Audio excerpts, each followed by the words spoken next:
Hi friends, എല്ലാവർക്കും എൻ്റെ YouTube ചാനലിലേക്ക് സ്വാഗതം. നിങ്ങൾ ആദ്യമായാണ് എൻ്റെ ചാനൽ കാണുന്നതെങ്കിൽ സബ്സ്ക്രൈബ് ചെയ്ത് സപ്പോർട്ട് ചെയ്യണേ. നമ്മളിന്ന് 2026 ഫെബ്രുവരിയിലെ കറണ്ട് അഫയേഴ്സാണ് നോക്കുന്നത്.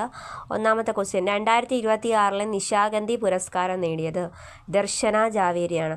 2026 നിശാഗന്ധി പുരസ്കാരം നേടിയത് ദർശന ജാവേരിയാണ്. സംസ്ഥാനത്തെ ഏറ്റവും പ്രായം കുറഞ്ഞ അവയവദാതാവാരാണ്? ആലിൻ ഷെറിൻ എബ്രഹാം. സംസ്ഥാനത്തെ ഏറ്റവും പ്രായം കുറഞ്ഞ അവയവദാതാവാണ് ആലിൻ ഷെറിൻ എബ്രഹാം. 10 മാസം മാത്രമേ ഉള്ളൂ പ്രായം. ഇന്ത്യയിൽ ആദ്യത്തെ സ്വകാര്യ ആണവോർജ്ജ കമ്പനി ഏതാണ്? അദാനി അറ്റോമിക് എനർജി ലിമിറ്റഡ് ആണ്. ഇന്ത്യയിലെ ആദ്യത്തെ സ്വകാര്യ ആണവോർജ്ജ കമ്പനി അദാനി അറ്റോമിക് എനർജി ലിമിറ്റഡ് ആണ്. പ്രധാനമന്ത്രിയുടെ പുതിയ ഓഫീസ് സേവാതീർത്ത്. പ്രധാനമന്ത്രിയുടെ പുതിയ ഓഫീസിൻ്റെ പേര് സേവാതീർത്ത് എന്നാണ്.